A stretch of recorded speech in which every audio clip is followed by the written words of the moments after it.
தேவனுக்கே மகிமை உண்டாவதாக. இன்றைய வசனம் வெளிப்படுத்தின விசேஷம் 3:8. உன் கிரியைகளை அறிந்திருக்கிறேன். உனக்கு கொஞ்சம் பலன் இருந்தும் நீ என் நாமத்தை மறுதலியாமல் என் வசனத்தை கை கொண்டபடியினால் இதோ திறந்த வாசலை உனக்கு முன்பாக வைத்திருக்கிறேன், ஒருவனும் அதை பூட்ட மாட்டான். இன்றைய தியானம் இதோ இதோ என்கிற ஒரு வார்த்தையை பிலதெல்பியா சபைக்கு இயேசு கிறிஸ்து அருமையாக எடுத்துச் சொல்லுகிறார்.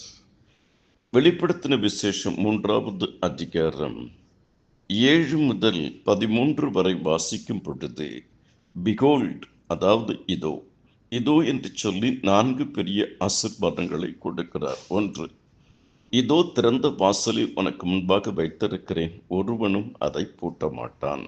வெளிப்படுத்தின விசேஷம் 3:8.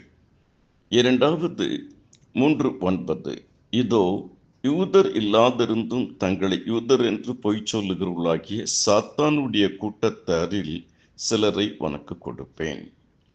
மூன்றாவது வெளிப்படுத்தின விசேஷம் 3:9 பிற்பகுதி, இதோ அவர்கள் உன் பாதங்களுக்கு முன்பாக வந்து பணிந்து நான் உன் பேரில் அன்பாய் இருக்கிறதை அறிந்து கொள்ளும்படி செய்வேன்.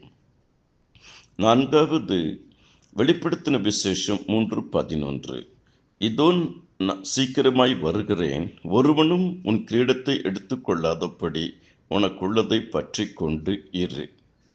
நான் திறப்பேன், நான் தருவேன், நான் கொடுப்பேன், நான் சகலத்தையும் புதிதாக்குவேன். இந்த 4 காரியங்களையும் 4 பெரிய ஆசீர்வாதங்களையும் பிலதெல்பியா சபைக்கு தேவன் சொல்லுகிறார். அதை உட்கார்ந்து ஜபத்தோடு உங்கள் வேத புஸ்தகத்தை எடுத்து வாசித்து தியானியுங்கள். தேவ கிருபை உங்களை ஆள்வதாக. ஆமென்.